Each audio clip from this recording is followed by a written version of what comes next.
Hi everyone. Okay, I'm gonna do one more video for today because I've been getting this question a lot.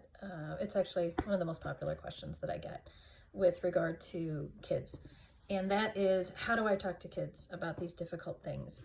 And really, I'm gonna give you a few rules that you can use for any hard conversation. So this covers the death of a grandparent, this covers school shootings, this covers where do babies come from, this, all the things that make you uncomfortable. Okay, let's talk for a minute about the grown-ups. Why are we uncomfortable? We are uncomfortable because we feel like we're in a position of not knowing exactly how much information to give them in order for them to not be overwhelmed and for them to feel safe. In our world, the words that we use, what we like to call Hannah Perkinsese, are exposing children to big things in the world in bearable bits, right? Little pieces that the mind can digest. We don't want to overwhelm them with information that their brains are not yet developed enough to fully understand. So anything too abstract, right? Kids are very concrete in their thinking, and understanding abstractions and hypotheticals, no, stay away from that. So we try to give them this data, but then we're not really sure how or what, and you read 15,000 books and it tells you, 1, 2, 3 magic or whatever, and your kids are going to supposedly understand. But your kid is your kid, and every child is different, and every child has a different way of bringing you their big questions, right? So first question, how do you know when it's time to talk about it? So if we're talking about what's going on right now, mostly they're going to ask you. But if they don't ask you, what you might see is a change in behavior. Okay, rule number 2. Rule number 1, expose in bearable bits. Rule number 2, all behavior has meaning. All behavior has meaning. There is no such thing as a child doing something just for attention. Okay, if a child is doing something to get your attention, the next question you have to ask yourself is, why? Why are they doing that to get attention? Because usually when they're doing something to get attention, it's negative attention. So you have to ask yourself the question, why is my child doing this right now? 10 times out of 10, the behavior is a way of asking a question that they do not have the words for. Or, if it's not a question, it is expressing a feeling that they do not have the words for. So they are scared, and so they act out. Or they are scared, worried, all that category. Or they are angry, and they don't have the words for it, and so they're acting out. Or they're feeling angry, and so they're feeling guilty, and so then they act out to get you to punish them for the anger that they're feeling. They give their feeling to you. I feel angry, I'm going to make you feel angry, and then we all get punished. So there's always a reason for behavior, and your kids may not be asking the question. They're not going to walk into your house and say, I'm having this big fear about X, Y, or Z. So when your kids are acting up, one of the things you can say is, I see that you're acting differently. I feel like you have a question or a worry. Just know that we can talk about anything.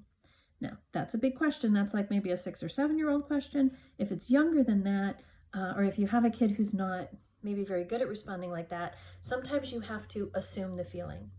Like, you're having a really hard time going to sleep tonight. I think you have some worries. What are you worried about? And try to help them with the language. With regard to what's going on right now, right? With the sickness and having to stay in and all that kind of stuff. Let's use that as an example since that is current. You start with, what do you think? Do not give them an encyclopedia answer. Don't try to give them so much data that somehow you're going to fix, handle, or change how they're feeling.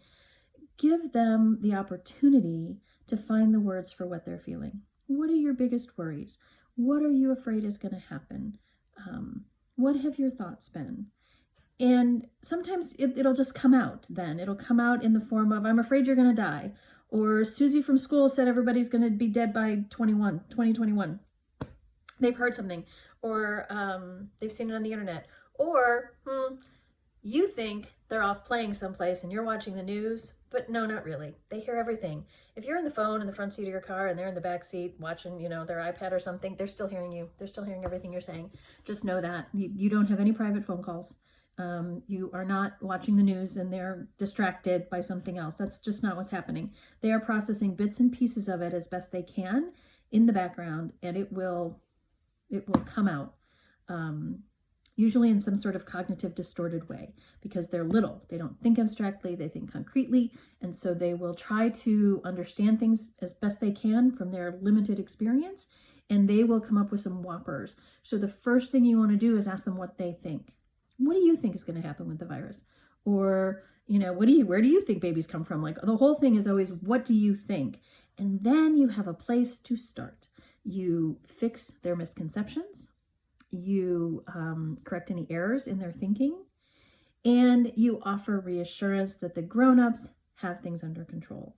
So if they're worried about grandma or grandpa, then you say things like, that's why we are doing all the right things that we are supposed to do to keep our bodies healthy. If 9 times out of 10, they're worried about themselves. Kids are egocentric. So even if they're worried about you dying, they're worried about you dying because they don't want to be left alone, right? If you die, who's going to take care of me is really the question at hand when it comes to a fear of death for you. That's not like, I'm going to miss you so much. It is, oh my God, without you, I die. So if you die, I die. Bottom line. And what you want to do is be able to reassure them and tell them that you are doing everything you can to keep the family safe. That's why we're staying home. That's why we're washing hands, et cetera, et cetera, et cetera. If somebody does get sick, then you have to kind of talk about viruses. Now, there are lots of ways to explain to kids, again, not medical advice, because I cannot see you and I do not know your exact child. Only you know your child. And the only thing I would ask you not to do is equate a virus with a bug, because there's lots of bugs in the world, right? That's a big schema. And so we don't want kids, and they will do this, we don't want kids transferring a fear of a virus onto an ant or whatever other kind of bugs you have in your house. So we don't want them to, have spiders or anything of that nature. So you want to it's a tiny virus. And sometimes it can get into our bodies, and our bodies do not get along with it. This they understand, right? This concept of people not getting along. And so the way that the body fights the virus is to run a fever, and it makes you feel kind of sick to let you know that it's fighting the virus. And our job is to help the body. The body is perfect just the way it is, and the body can fight the virus. And our job is to help the body fight the virus by eating good food and drinking water and washing our hands and doing all of those things that we know to do. And that's our way of partnering with our body to fight the virus. And that is something, see that level, they can kind of understand that, like 5, 6, 4, sometimes 4, depending on your kid, can understand that that's kind of what the body is doing, and that the body is right and perfect and is doing its job when you have a runny nose or whatever it might be, right? Or when you're coughing, and what the purpose of all of that is that the body is trying to get the virus out and keep the virus out and kill off the virus. And we're helping it do that by doing all the right things. That's one way you can do it. You have to know your child. For some, telling them it's going to kill off the virus is a little bit scary. But don't give them too much. Just give them a little bit at a time, and then say, what are some of your other questions? And as you begin to open up and they find their words, you're going to be able to have more and more of these conversations, and they will start to be able to bring you more and more of their conversations. So that goes for all the hard conversations. And then I just want to wrap up by talking about why these are hard conversations. These are hard conversations because usually they involve emotion, intense emotions. We want to keep our childhoods protected. Maybe that's the word. We want them to feel that the world is a good place. And we feel terrible when we're confronted with a conversation that lets our children know that the world is not perfect. There are things to be afraid of in this world. Bad things happen.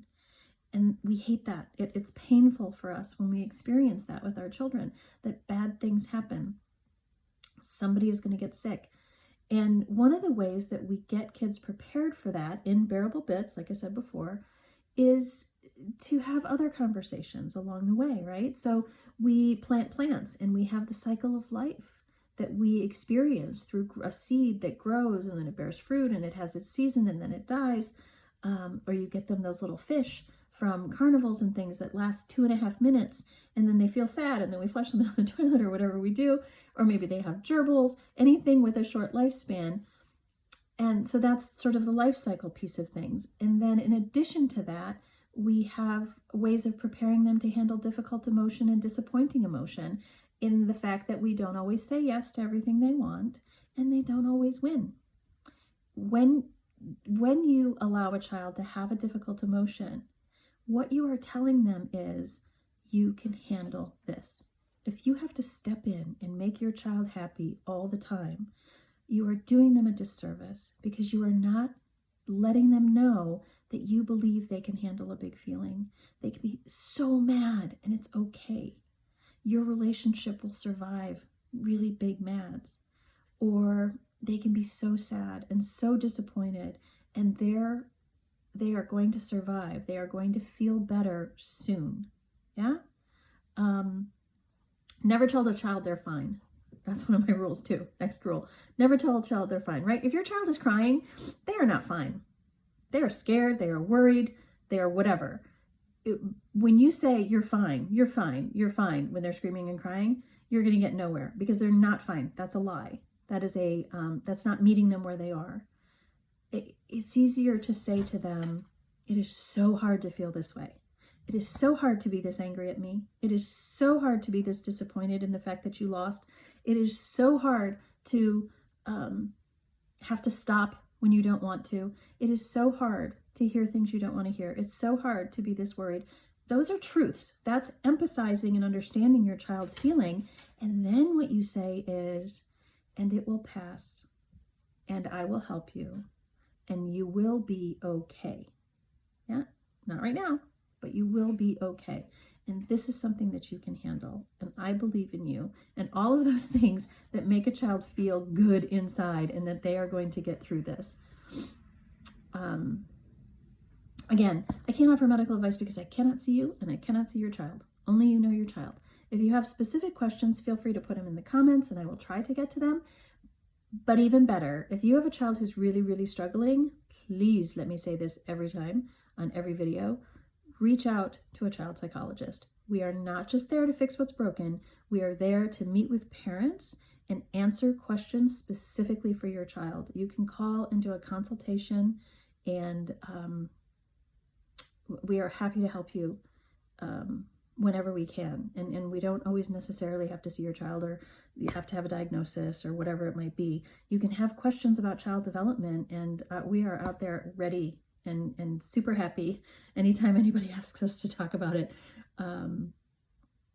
Because kids are so individual. There are certain things that are universal, but if you're worried about your kid, get some help. Ask for help, ask for advice. And again, leave comments and subscribe. And hopefully some of the things that I've told you will help you get through some of the difficult conversations that we have to be having with our kids right now. All right, have a great day.